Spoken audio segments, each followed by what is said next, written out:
ہر طرح کی تعریف اللہ کے لیے ہے جو رات کو دن اور دن کو رات پر لپیٹنے والا ہے۔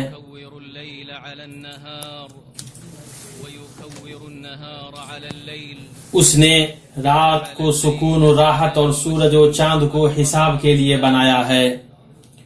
یہ ٹھہرائی بات ہے ایسی ذات کی جو کہ قادر ہے، بڑے علم والا ہے۔ میں اس پاک ذات کی حمد بیان کرتا ہوں اور اس کا شکر بجا لاتا ہوں۔ میں گواہی دیتا ہوں کہ اللہ کے علاوہ کوئی معبود نہیں، وہ یکتا ہے، اس کا کوئی شریک نہیں، اور میں گواہی دیتا ہوں کہ محمد اس کے بندے اور رسول ہیں۔ اللہ کا درود نازل ہو آپ پر، آپ کی آل و اصحاب پر، اور بہت زیادہ سلامتی نازل ہو۔ اما بعد، اے مومنو، میں اپنے نفس کو اور آپ لوگوں کو اللہ کا تقوی اختیار کرنے کی وصیت کرتا ہوں۔ اے ایمان والو، اللہ سے ڈرتے رہو اور ہر شخص دیکھ بھال لے کہ کل قیامت کے واسطے اس نے اعمال کا کیا ذخیرہ بھیجا ہے، اور ہر وقت اللہ سے ڈرتے رہو۔ اللہ تمہارے سب اعمال سے باخبر ہے، اور تم ان لوگوں کی طرح مت ہو جانا جنہوں نے اللہ کے احکام کو بھلا دیا تو اللہ نے بھی انہیں اپنی جانوں سے غافل کر دیا۔ اور ایسے ہی لوگ نافرمان فاسق ہوتے ہیں۔ اہل نار اور اہل جنت باہم برابر نہیں، جو اہل جنت ہیں وہی کامیاب ہیں اور جو اہل نار ہیں وہ ناکام ہے۔ مسلمانوں، انسان کو اس کی زندگی کے اطوار ایک حالت سے دوسری حالت میں منتقل کرتے رہتے ہیں۔ گود میں کمزوری کی حالت سے، جس میں کہ وہ اپنے لیے کچھ طاقت و قوت نہیں رکھتا ہے، اس حالت میں منتقل ہوتا ہے جس میں کہ اس کے اعضاء مضبوط ہوتے ہیں اور وہ قوت والا ہو جاتا ہے۔ پھر کچھ سال اور تھوڑی مدت ہی ہوتی ہے کہ وہ دوبارہ کمزوری کی طرف لوٹ آتا ہے۔ اللہ تعالیٰ وہ ہے جس نے تمہیں کمزوری کی حالت میں پیدا کیا، پھر اس کمزوری کے بعد توانائی دی، پھر اس توانائی کے بعد کمزوری اور بڑھاپا دیا۔ جو چاہتا ہے پیدا کرتا ہے، وہ سب سے پورا واقف اور سب پر پورا قادر ہے۔ نبی صلی اللہ علیہ وسلم کمزور، چھوٹے بڑے، بچے اور بوڑھے سب کے ساتھ رحم کرنے کی وصیت کرتے تھے اور اس پر اپنے قول و فعل کے ذریعے ابھارتے تھے۔ سنن ترمذی میں صحیح سند کے ساتھ ابو درداء رضی اللہ عنہ سے روایت ہے، وہ کہتے ہیں کہ میں نے نبی صلی اللہ علیہ وسلم کو فرماتے ہوئے سنا کہ مجھے اپنے ضعیفوں اور کمزوروں میں تلاش کرو، اس لیے کہ تم اپنے ضعیفوں اور کمزوروں کی وجہ سے رزق دیے جاتے ہو اور تمہاری مدد کی جاتی ہے۔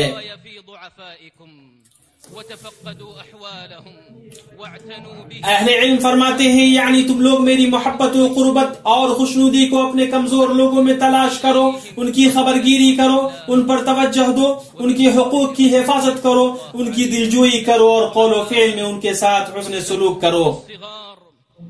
کمزوروں پر نبی صلی اللہ علیہ وسلم کی شفقت کے مظاہر میں سے یہ ہے کہ آپ چھوٹوں کے ساتھ رحم کا معاملہ فرماتے۔ انس بن مالک رضی اللہ عنہ سے روایت ہے، وہ کہتے ہیں میں نے رسول اللہ صلی اللہ علیہ وسلم سے بڑھ کر کسی کو اپنی اولاد پر شفیق نہیں دیکھا۔ وہ فرماتے ہیں کہ آپ کے فرزند ابراہیم مدینہ کی بالائی بستی میں دودھ پیتے تھے، آپ صلی اللہ علیہ وسلم وہاں تشریف لے جاتے اور ہم بھی آپ کے ساتھ ہوتے تھے۔ آپ گھر میں داخل ہوتے تو بچے کو لیتے، اسے بوسہ دیتے اور پھر لوٹ آتے۔ اس حدیث کو مسلم نے روایت کیا ہے۔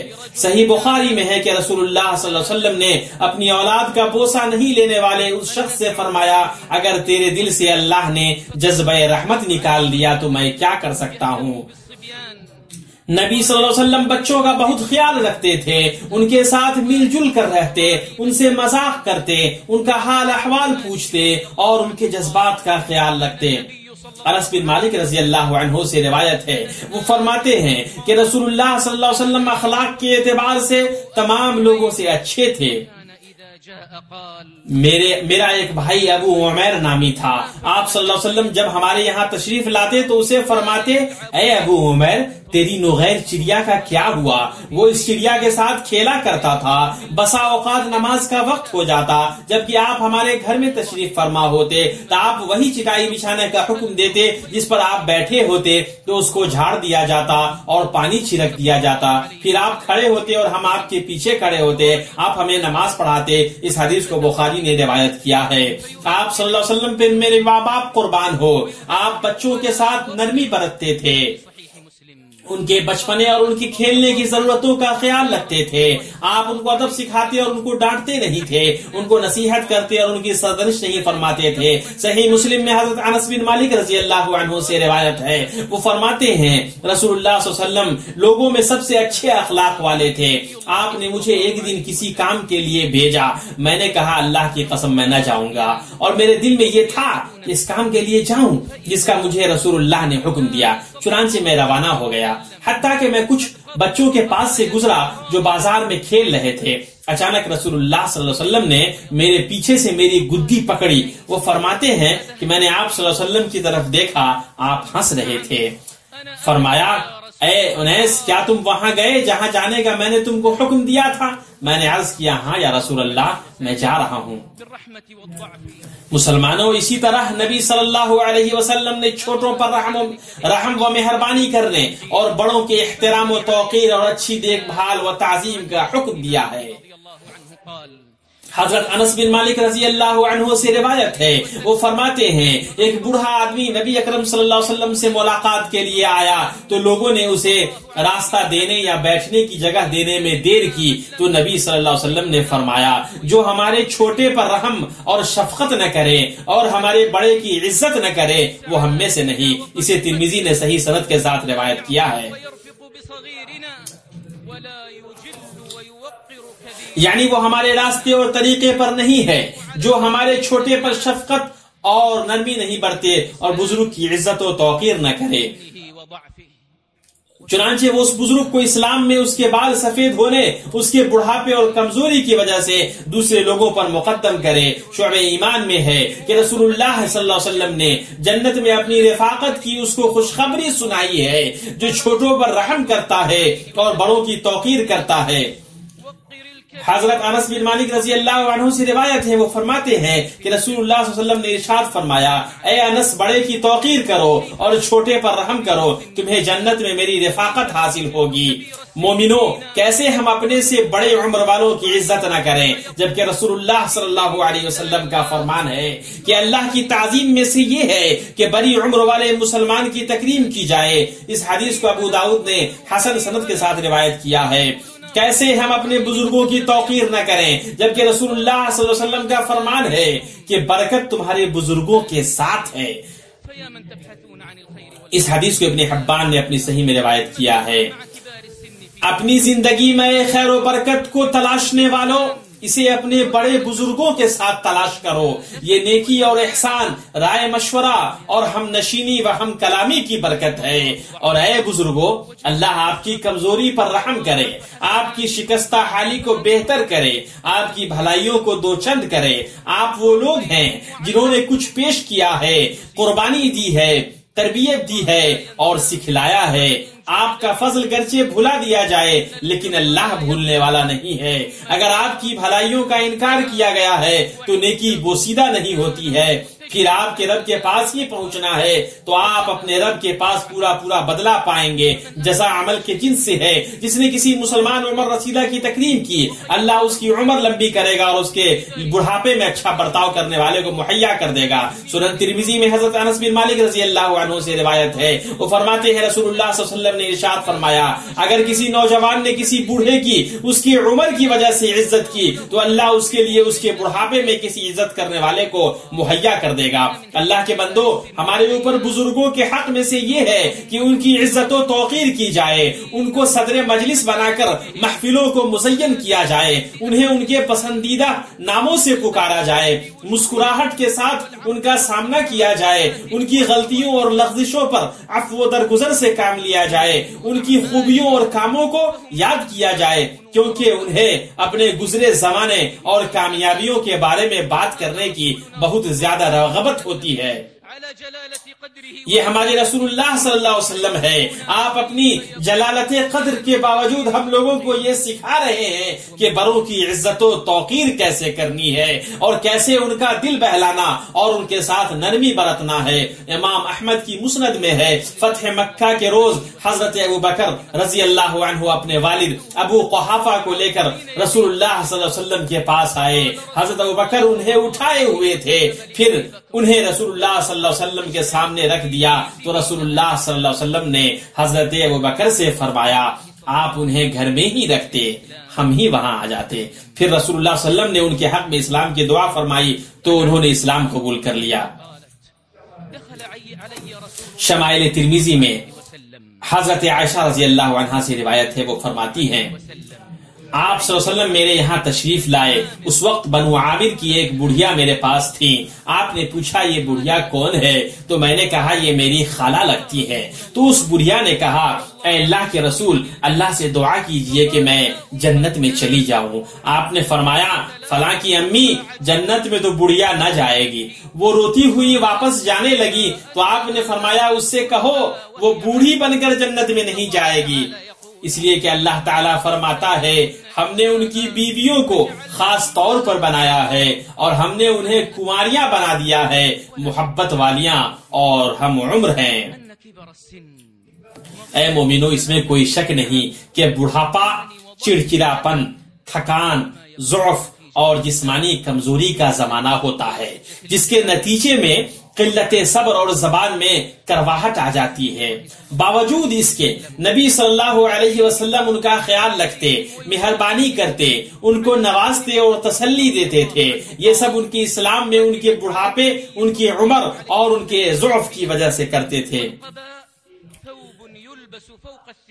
متفق علیہ حدیث میں ہے، مسور بن مخرمہ رضی اللہ عنہ نے بیان کیا کہ نبی کریم صلی اللہ علیہ وسلم کے یہاں چند قبائیں آئیں تو مجھ سے میرے باپ مخرمہ نے کہا کہ میرے ساتھ رسول اللہ کی خدمت میں چلو، ممکن ہے آپ ان میں سے کوئی مجھے بھی عنایت فرمائے. میرے والد آپ صلی اللہ علیہ وسلم کے گھر پہنچ کر دروازے پر کھڑے ہو گئے اور باتیں کرنے لگے. آپ صلی اللہ علیہ وسلم نے ان کی آواز پہچان لی اور باہر تشریف لائے. آپ کے پاس ایک قبا تھی، آپ اس کی خوبیاں بیان کرنے لگے اور فرمایا کہ میں نے یہ تمہارے ہی لیے الگ کر رکھی تھی، میں نے یہ تمہارے ہی لیے الگ کر رکھی تھی. اے اللہ کے بندو، بڑے بزرگ کی دیکھ بھال، ان کے مفادات اور معاملات کی دیکھ ریکھ تقرب کے عظیم راستوں میں سے ہے اور مصیبت دور کرنے کے بڑے وسائل میں سے ہے اور ہر مشکل کام کو آسان کرنے کے اسباب میں سے ہے، خاص طور سے اگر وہ بزرگ ماں یا باپ ہو. جیسا کہ صحیحین میں 3 آدمیوں کا وہ قصہ ہے جس میں ہے کہ انہوں نے رات گزارنے کے لیے غار میں پناہ لی. جب وہ اس میں داخل ہوئے تو ایک پتھر نے لڑک کر غار کے منہ کو بند کر دیا. چنانچہ ان میں سے ہر ایک نے اپنے نیک اعمال کے وسیلے سے اللہ تعالیٰ کی بارگاہ میں دعا کی. ان میں سے ایک کا وسیلہ اسی عظیم حق کی انجام دہی تھا، یعنی اپنے بوڑھے والدین کی دیکھ بھال کا حق ادا کرنا. تو یہ اس کے مطلوب کے حاصل ہونے اور اس کی مصیبت کے دور ہونے کا سبب بنا. بوڑھے والدین کے لیے تگ و دو کرنا جہاد فی سبیل اللہ کے میدانوں میں سے ایک میدان ہے. معجم طبرانی کی روایت میں ہے، کعب بن عجرہ سے روایت ہے، ایک شخص نبی کریم صلی اللہ علیہ وسلم کے پاس سے گزرا تو صحابہ کرام نے اس کی پسند آنے والی قوت و نشاط کو دیکھ کر کہا کاش یہ اللہ کی راہ میں ہوتا. تو نبی صلی اللہ علیہ وسلم نے فرمایا اگر وہ اپنے چھوٹے بچے کی خاطر تگ و دو کے لیے نکلا ہے تو وہ اللہ کی راہ میں ہے، اگر وہ اپنے بوڑھے والدین کی خاطر تگ و دو کے لیے نکلا ہے تو وہ اللہ کی راہ میں ہے، اگر وہ اپنے لیے تگ و دو کرتا ہے کہ سوال سے بچے تو وہ اللہ کی راہ میں ہے، اگر وہ ریا اور فخر و مباحات کرنے کے لیے نکلا ہے تو وہ شیطان کے راستے میں ہے.